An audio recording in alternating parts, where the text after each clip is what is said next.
part nyo sa pelikula? Ano yung favorite na ginawa niya sa movie? Jonathan, ikaw muna. What's your favorite? Andyan daw si Papa. Saka si Mama nanonood. John. Okay, bigyan daw ng mic si Mama saka si Papa. Okay, pero sagot muna tayo. Anong favorite part nyo ng movie? Ano yung favorite? Earl, anong ginawa mong favorite? Like, Sega. Like? Sinigang. Sega. Yung sinigang! So abangan nyo yun. Easter egg yan. Direk! Mamatay. Okay. Mamatay. My sports. May sports. May sports fest. Ma'am namin, alis kami, India, Ita kami, ma'am namin, Oh. may 1.3. May regalo, sports. Ayun. Pero nasa movie ba yan? Okay. Direk! Sa movie, anong favorite mo sa movie, Direk? Movie, Nag-sports kayo dun, di ba, sa movie? hindi po. Sayaw. Dance. Nag-dance si Direk. Sino pa? Cristel, what's your favorite part of the movie? Ang favorite ko sa movie yung tumatakbo kami ni Jiro papunta dun po sa bahay. Okay.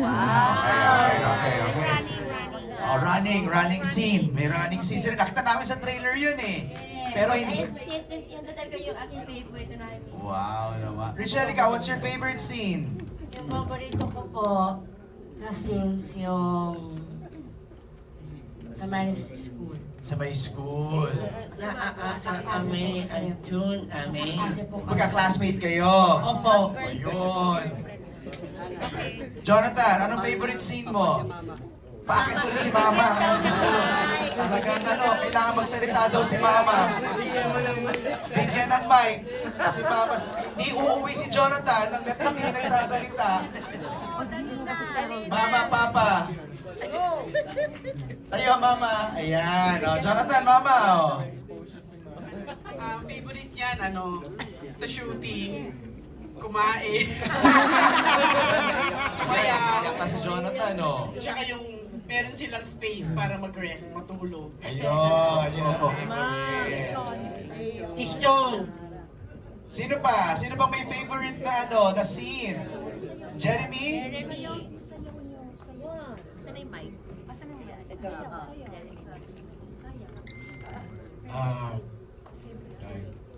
Bungus, pista,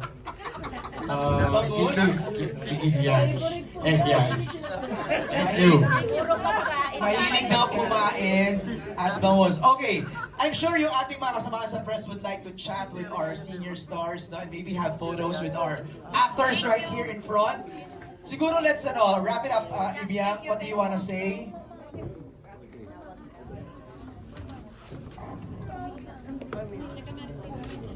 Ayan na, umiyak na si Jonathan. May ilaw. Ilaw. Okay, Direk. Direk Sigrid, ikaw muna, no? What do you wanna say? After nating mag-share ng napakadaming storya about this movie, what do you wanna say, Direk? Gusto ko pong again magpasalamat po sa lahat po na nandito, syempre to my actors here na iba rin po yung patience talaga nila. Pagdating po talaga sa shoot, doon po talaga nasusukat ang disiplina. Ang sarap-sarap na trabaho ng mga senior actors. So, senior actors din. Kahit si Zijan, kahit senior pa rin ang tawag ko dyan sa mga batikang artista na wala po talagang ka-ere-ere. And malaking bagay po sa akin yun, lalo na po pagdating ng shoot. So, I'm very grateful for them, yung patience po nila. And of course to my staff also, na iba rin po yung natuto rin po sila. Yung staff ko talaga natuto sila kung paano po talaga makisalamuha sa kanila. And I think yun yung malaking bagay po na makapag-open ng mind nila And of course, to Nathan Studios and Miss Sylvia, alam mo na yan, Diyos ko, baka magkaiyak na tayo ulit sa pagtitiwala.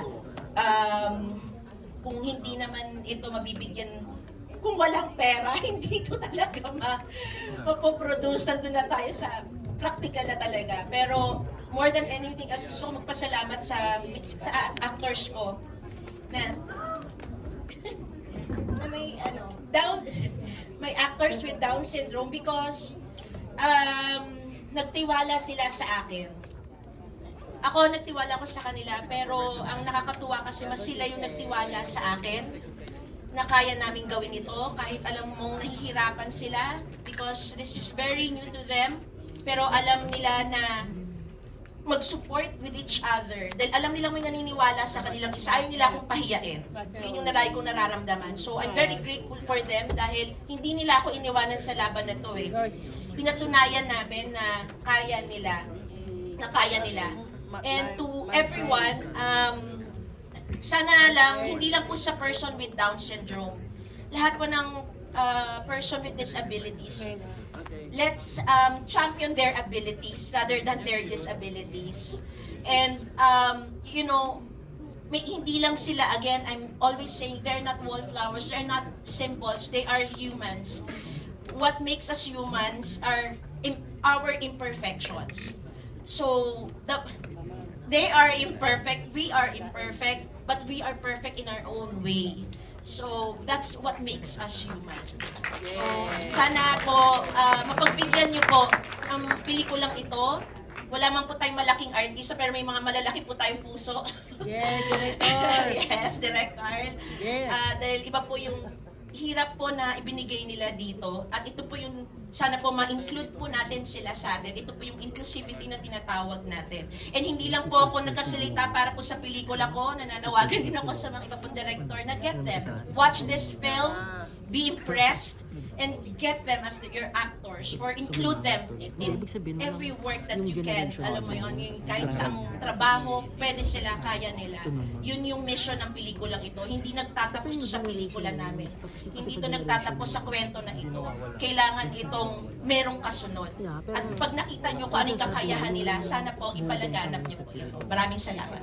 Thank you, Direk! Yeah, alam ko may inaalagaan ka dyan. What do you wanna say? Maraming salamat sa inyong lahat. Medyo naging matagal tayo dito sa pag-uusap, pero nandito kayo, nagstay kayo. Maraming salamat. Binuksan nyo yung puso nyo at isipan nyo para sa mga persons with Down syndrome. At gusto ko lang sabihin sa inyo, ganito sila talaga. Pag minahal ka nila, nako po, ikaw yung, basta ang sarap nilang mahalin. Ayun, December 25 po, I'm perfect, sila naman. Alright. Let's have a group photo. Tayo. Let's